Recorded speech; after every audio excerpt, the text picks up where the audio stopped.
Oke guys, assalamualaikum warahmatullahi wabarakatuh. Selamat datang di Cahyo Tri Channel. Terima kasih untuk kalian sudah klik video ini. Kembali lagi bersama aku Cahyo di konten reaction cerita film. Langsung aja deh guys ya, kita reaction cerita film dari Corin. Guys ya, let's play. Menjadi pribadi yang lebih baik. Kita akan memanggil dan bertemu dengan Corin kalian. Oh, jadi dia manggil Corinnya guys ya. Aku belum nonton film ini guys. Oh, Allahu Akbar. Astagfirullah.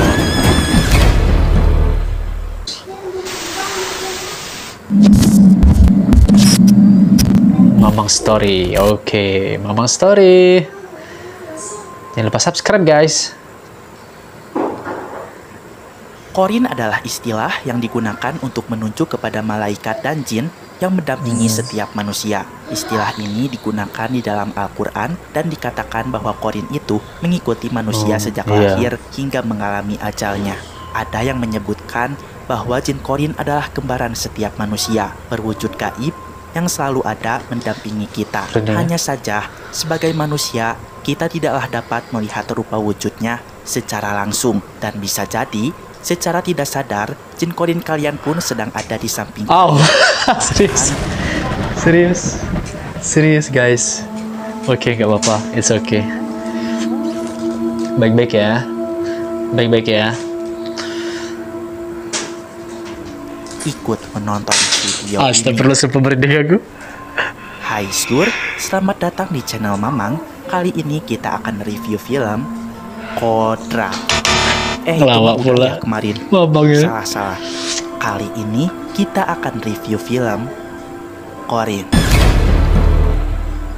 Setelah kesuksesannya dengan film Inang, IDN Pictures kembali mengeluarkan film horor terbarunya yang berjudul Corin.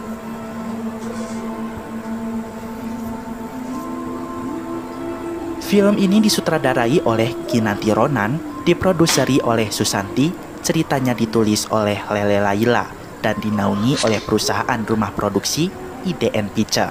Film ini diperankan oleh Agnini Haki, Zulfa Maharani, Omar Daniel, dan masih banyak lagi.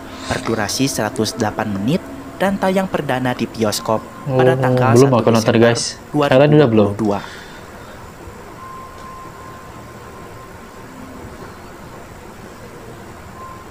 Guys. Bagian ini berisikan spoiler. Bagi yang belum menyaksikan filmnya, silahkan ditonton terlebih dahulu. Lo baterai pula headset aku guys. Ke channel ini dan mari kita ulas bersama. Bentar guys ya. Cerita. Kok tiba-tiba lo baterai guys ya?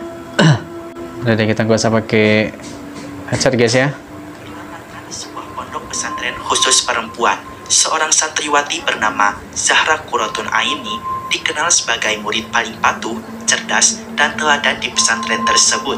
Oleh karenanya, dia menjadi murid kesayangan para guru. Zahra pun tak jarang ditunjuk sebagai ketua untuk mengarahkan teman-temannya dalam mengerjakan tugas. Suatu hari, pesantren ini kedatangan santriwati baru yang bernama Yolanda. Dia adalah seorang perempuan berandalan yang dipaksa ibunya masuk pesantren ini. Ustadz Jailani meminta agar Zahra mendampingi santriwati baru yang bermasalah ini. Dia berharap Yolanda dapat berubah selama belajar di sini. Yolanda pun satu kamar dengan Zahra, Ica, dan juga Gendis. Tak lama salah seorang guru yaitu Umiana masuk ke kamar untuk memberikan seragam baru kepada Yolanda. Yolanda pun mulai mengikuti kegiatan di pesantren ini, seperti rutinitas setoran hafalan, surat hadis kepada Umiana di pagi hari, belajar di kelas, dan mengikuti pengajian di malam hari. Saat itu ketika Ustadz Jailani membahas tentang jin Corin, tiba-tiba penjaga pesantren datang sambil membawa seorang santriwati yang sedang kesurupan. Yang ditugaskan untuk menemani manusia, jin Corin.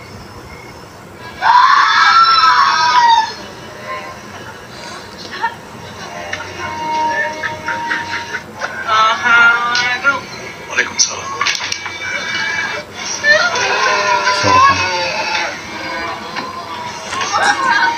Ustadz berusaha merukiahnya. Tiba-tiba salah seorang santriwati ikut kerasukan.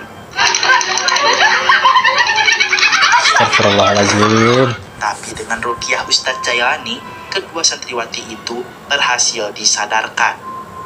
Setelah itu, Gendis dan Ica merasa ruqyah yang dilakukan Ustadz Jailani terasa aneh, tidak seperti ruqyah pada umumnya. Tadi Ustadz tidak membaca ayat-ayat Al-Quran, melainkan membaca mantra-mantra berbahasa Sunda. Yolanda menjawab jika dia tidak percaya sama sekali dengan kejadian tadi. Dia rasa dua orang santriwati yang kesurupan itu hanya mencari perhatian Ustadz saja. Zahra seketika beristighfar. Dia berkata, "Gak percaya boleh, cuman kejadian ini bisa menyadarkan kita bahwa manusia adalah makhluk yang lemah dan senantiasa membutuhkan pertolongan Allah Subhanahu wa Ta'ala." Keesokan harinya, ketika di kelas, Ustadz Jailani memberikan informasi penting kepada para santriwati, di mana pada ujian akhir, sebagai salah satu syarat lulus dari pesantren ini adalah melakukan ritual pemanggilan jin qorin. Waduh, ada gitu ya? Tugas akhirnya ya? Di mana mereka harus memanggil jin qorinnya masing-masing. Entah apa tujuannya, intinya ritual ini dilakukan agar santriwati belajar ikhlas melepas jin qorin yang selama ini mendampinginya. Zahra diminta oleh Ustadz Jailani untuk memimpin serta memandu para santriwati dalam persiapan melaksanakan ritual pemanggilan jin qorin. Syarat-syaratnya, mereka harus menyiapkan sebuah batu loncong, kuku masing-masing, lalu kedua benda tersebut dibaluti oleh kain kafan dan diikat seperti pocong mini. Yolanda dan Zahra merasa ritual ini sangat aneh. Di suatu hari, mereka pun mengikuti Ustadz Jainal yang memasuki gubuk di area perkandangan kambing melalui sebuah celah layaknya seorang dukun. Dia pun tengah melakukan pemanggilan jin qorin terhadap seorang perempuan tak dikenal. Kebetulan Yolanda masih membawa handphone yang dibawa dari kota. Lalu secara diam-diam, Yolanda merekam aksi perdukunan yang dilakukan Ustadz Jailani. Dukun ya, Ustadz. Mengetahui bahwa ini adalah ritual sesat, Yolanda menyuruh semua santriwati untuk berhenti potong kuku sebagai salah satu syarat ritual jin qorin. Lalu dia menunjukkan rekaman amatirnya kepada semua santriwati. Mereka semua ketakutan, tapi jika tidak ikut dalam ritual ini, bisa-bisa mereka tidak akan lulus. Namun di samping itu, mereka pun takut ritual ini akan menjadi bahaya bagi mereka semua.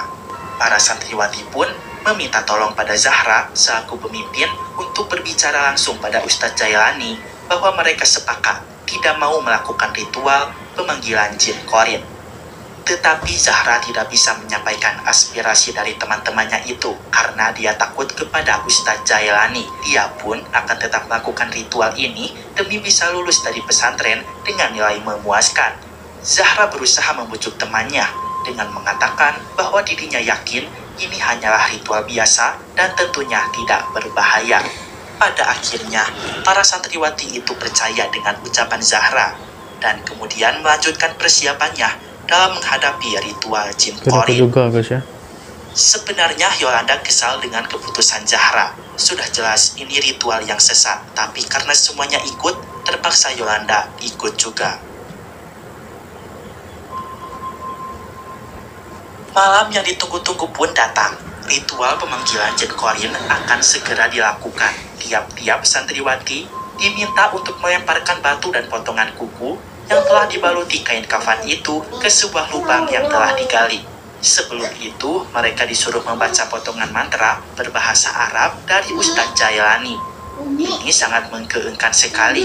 Hujan pun turun membasahi tubuh mereka, disertai gemerlap petir yang bergemuruh.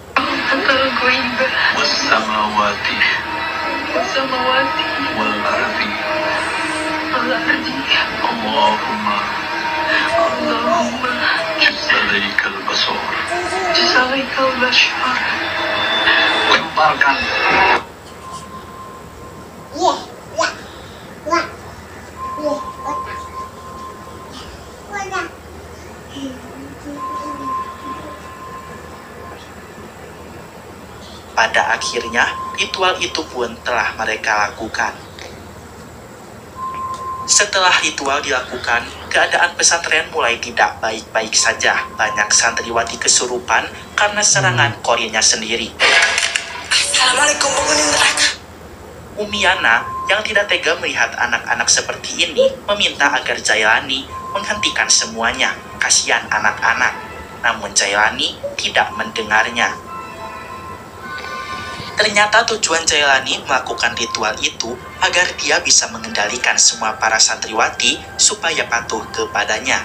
Karena di film ini, Jin Korin mampu mengendalikan manusia Sur. Jailani memanfaatkan situasi itu untuk kepuasan hawa nafsunya. Dia melecehkan para santriwati. Tuh, ya, Jailani tujuannya semakin ya. mudah melancarkan aksinya karena para santriwati tidak memberontak lagi. Ternyata sudah banyak santriwati yang dilecehkan oleh Ustadz Jailani. Bahkan Zahra pun termasuk korbannya. Maka dari itulah Zahra selalu takut jika berada di dekat Ustadz Jailani. Dia pun tidak bisa melawan karena tidak mau nilainya jelek. Zahra menyesal sudah patuh kepada Ustadz Jailani hingga menyebabkan teman-temannya jadi terancam bahaya. Selain itu, dia merasa malu karena orang akan menganggap bahwa lulusan pesantren itu pasti anaknya alim dan suci. Tapi kenyataannya, dia adalah wanita yang kotor. Hingga tibalah di puncak cerita, para Jin Korin menyerang dirinya masing-masing untuk menggeser posisi mereka.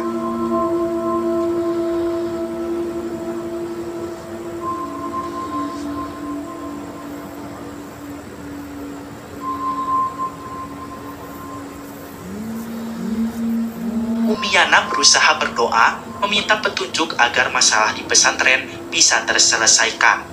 Dia pun melihat bayangan Kiai Mustafa, pemilik asli pesantren ini.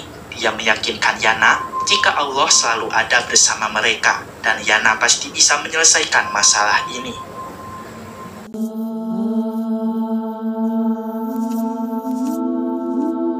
Wati yang sedang diserang korinnya sendiri. Hal itu tidaklah cukup. Masih ada korin Ustadz Jailani yang siap menyerang mereka tanpa ampun. Tentunya mereka semua was-was karena Jailani bisa menyerang kapan saja dengan ilmu hitamnya. Apakah mereka semua bisa selamat dan keluar hidup-hidup dari pesantren itu?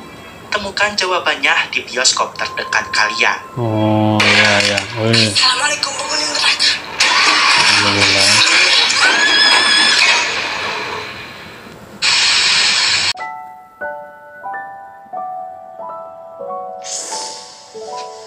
Wah, serem guys ya.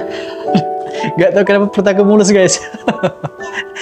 Apa leher aku terasa berat, perut aku mulus. Ya udah deh guys, sampai di sini aja dulu guys untuk reaction film kita kali ini ya. Jadi penasaran juga untuk film ini Korean ini ya. Udah gak ada lagi kayaknya di bioskop guys ya. Nonton di mana ya? Ya udah guys ya. Ya udah deh guys ya, pokoknya hati-hati ya, lihat kiri kanan guys ya. Pokoknya nggak ada apa-apa deh, pokoknya jangan takut ya. Saya takutnya itu hanya kepada Allah Subhanahu wa taala dan selalu minta perlindungan Allah Subhanahu wa taala. Dan pesan aku sih guys ya, jika ada terjadi hal seperti ini ya dimanapun ya, jangan takut ya sebagai wanita untuk speak up ya, untuk berbicara, untuk mengadu kepada pihak-pihak berwenang yang bisa mengatasi masalah tersebut. Oke guys, sampai jumpa di video selanjutnya. Assalamualaikum warahmatullahi wabarakatuh. Dadah guys.